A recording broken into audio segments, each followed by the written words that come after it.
have reached the Office of the Ombudsman of Ontario. For service in English, press 1. Vous avez joint le bureau de l'Ombudsman. Thank you for calling the Office of the Ontario Ombudsman. If you know the extension number of the person you are calling, you may enter it at any time. Press 2 to access the office's directory. If you're calling to make a new complaint, please stay on the line and your call will be answered by the next available staff member. Press 0 to speak with reception, or 1 to repeat these options.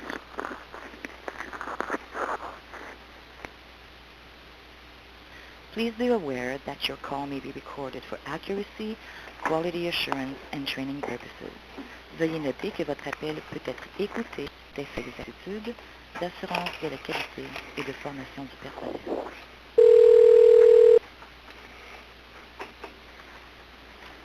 Good afternoon, Office of the Ontario Ombudsman. Yeah, do you guys investigate the SIU? Well, it depends on the issue. Well, let's have a conversation about the issue first, and then we can determine if it's the appropriate step for us to... Okay, I was sexually assaulted by a Hamilton cop on June the 13th. Okay, let me just get your name first. It's Robert Burgess. Last name is B-U-R-G-I-S-S. B? U-R-G-I-S-S. G-I-S-S, right? No, yeah, G-I-S-S, yeah. And first name? Robert. Robert? Yeah. Okay. Just bear with me, okay?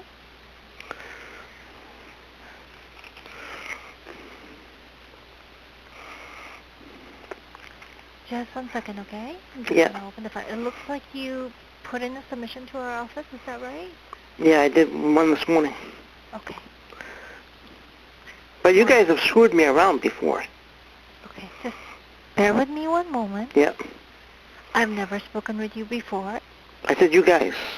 Okay, I know. But you have to give me an opportunity to at least see what you have submitted to us. Okay? Yep.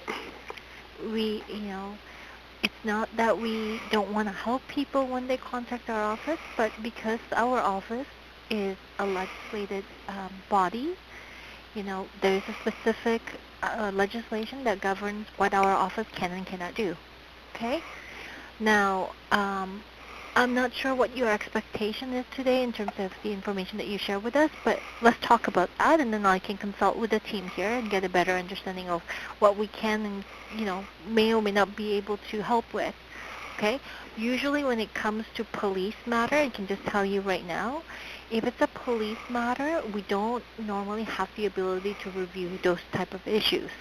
If you want to complain about the conduct of a police officer, you may want to contact the OIPRD if you haven't already. But the SIU is not police. Right. But I'm looking at your submission, right? Mm-hmm. You said that there was a police officer that had a misconduct towards you, right? Like you were talking about the conduct of a police officer, a Hamilton police officer? Yes.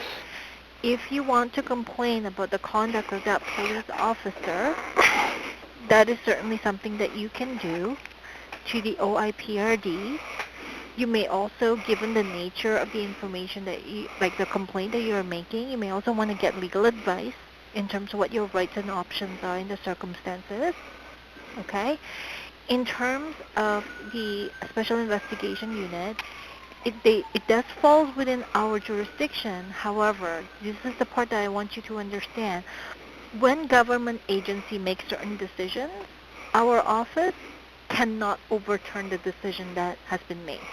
Especially... Well, I understand you guys can't overturn it, but you can report it to the government of what the decision they made. That's not what we do either.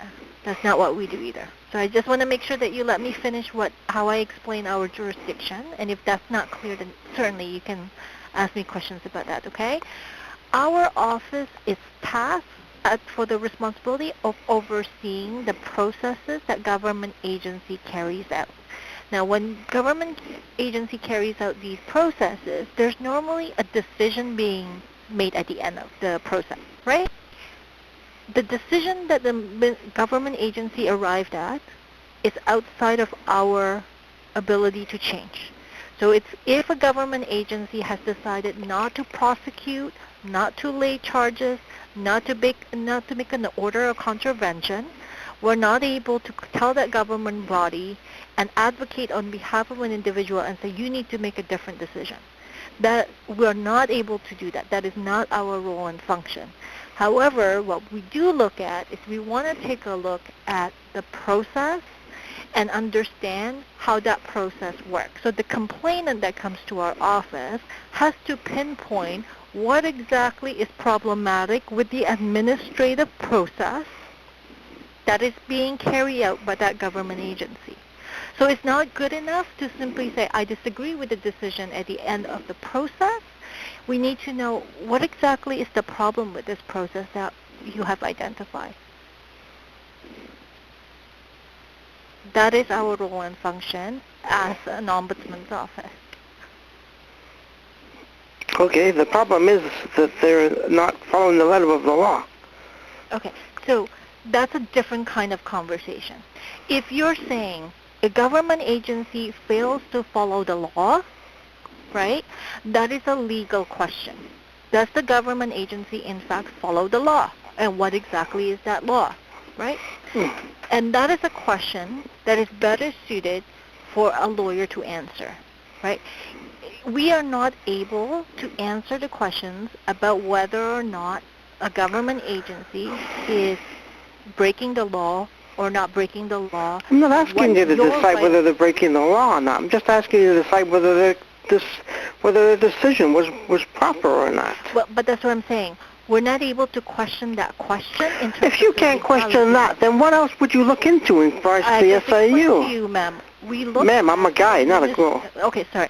We look into the administrative process, not whether or not that decision is valid or not under the law. If you want to know... What administrative process? If all they do is investigate police, that's all they do. Okay. So we don't look into police matters. No, I didn't say you did. There may be other administrative role that different government agency follows. The issues that you're raising happens not to raise any of those issues, but instead may potentially raise questions about what your entitlement is under the law, what your rights and option is in the circumstances that you described, with respect to the police officer in question, right? Whether or not the SIU decide to prosecute a particular officer or lay charges, or the government wants to lay charges, or anybody to lay charges, criminal charges against the person, is not the kind of decision that our office ever deals with.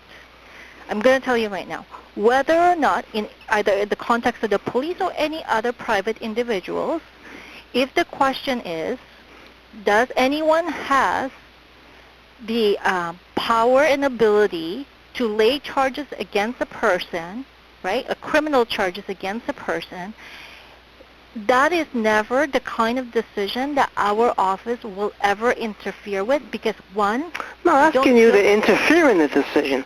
I'm asking you to decide whether it was valid or not. We can't, but we can't. That is but that's what the SIU does, is they lay charges or they don't lay charges. If you can't investigate them for that, then what can you investigate for? Well, apparently not you. To see if they're eating lunch on time or something? Okay, so I know you disagree with my explanation. I don't really see an administrative issue in, I can certainly take a look What at exactly is an administrative issue? So it's a process-related issue. I'm going to use a very different example, okay? Let's say that you apply to a government office in order to get a particular benefit, okay? You have to follow the process. They have rules and procedure on how you apply and when to submit the documents. If you encounter any sort of problem in that process, including delay, or you follow the protocols but they didn't give you enough notice and they didn't give you sufficient, ability to submit your submission and make your matter heard before they make that decision, that may be something that our office can follow up with, because it has to do with the process itself, not the decision on whether or not you get the benefits, because ultimately you can be denied the benefit and, we're not able to challenge it, nor tell the government agency to provide you with that benefit, as sympathetic as the case may be. It does not say this on your website. All that we can look at is the process that person follows. Because yeah, that's what I want you to do. Okay, but there's nothing about that process that you talk about is problematic. What do you mean it's not problematic? They didn't follow the letter of the law. Okay, so like I said, not following the letter of the law, just simply saying that, right? You're saying the SIU is wrong in making that decision. I said, what's wrong with the process? You said they didn't follow the letter of the law. Not following the letter of the law is not a good enough answer. Perhaps you can give me more information by what you meant by that. Well, the officer, I accused the officer of sexually assaulting me. Right. The SIU doesn't deny the officer touched me the way I say it touched me. But they're saying there has to be sexual intent for sexual assault. The law, the criminal code does not say anything about sexual intent. Okay, so that is a question of the law. Whether or not the law requires that there be sexual intent for a sexual assault to have taken place in the incident that you described is clearly an issue that needs to be resolved based on an analysis of the law, which is not something that our office can ever answer. Okay, if you don't investigate that, then what do you investigate then? So what do you investigate in the SIU? I've been trying to explain, sir, as much as I can, but I know you disagree with it, so perhaps you may want to step back a little bit and allow me to answer it one more time. But you're screwing me around. Come on, you're telling me you don't investigate the SIU. So what's the point of investigating them at all if you don't investigate the decisions? So we're not able to investigate whether or not the law requires that there be sexual intent in order for there to be a sexual assault in the situation that you described, and we're not able to determine that, number one. Number two, we're not able to tell the SIU... I don't want you to tell them anything. ...to reconsider its analysis on that subject and to reconsider the decision that has been made by the SIU on that subject, because that is outside of the purview of what we do. I strongly encourage you to get a lawyer to review the situation. How the fuck am I supposed to get a lawyer, lady, when I have no money? Sir, I'm going to say, please refrain from using language like that. I don't appreciate you screwing me around either. Sir, I'm going to repeat myself one more time, and I'm going to terminate the call if you continue speaking to me in that tone. Our office... I tell you what, lady, I'll come down there with a gun and blow my brains out right in front of you, okay?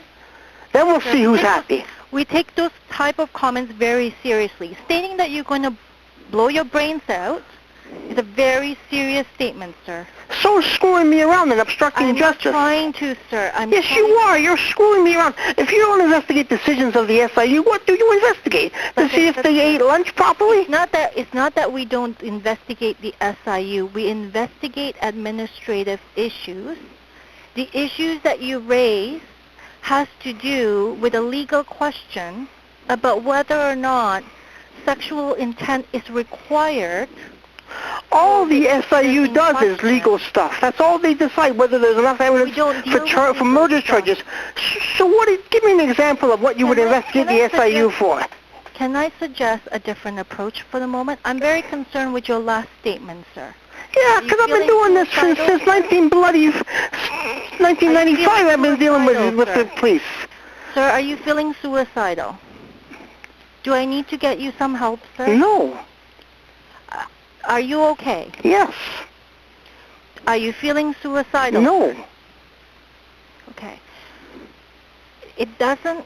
We don't have to have this conversation right now. Let me take a look at your submission and consult with the team here.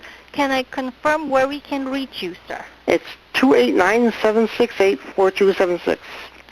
Okay. And the question that you're asking is, can we review the decision made by the SIU when it comes to their decision that they are not going to prosecute or take any action, disciplinary and otherwise, against a Hamilton police officer that you complain about for the sexual misconduct that you have raised with them, right? Yes. Right. I'm telling you, sir, I'm not trying to be difficult. I can certainly consult with the team here, but it is my understanding generally that is not what we do, sir. Okay, so what would you guys investigate the SIU for then? Certainly not that issue. Okay, what then? Answer my question. What would you investigate them for? So it may be a process issue that they carry out at their end that we may be able to look at. But anything that's legal, even if it's not the SIU, but any other government agency under our jurisdiction, if another person raised a similar kind of issues...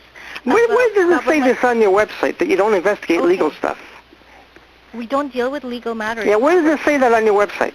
Okay, I don't know exactly where, sir, but we don't deal with legal matters. No.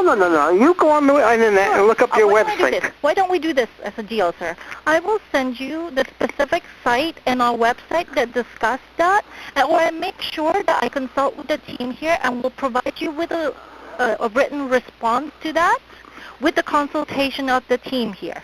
So that it's not just my decision, sir, that it's being reviewed by the team.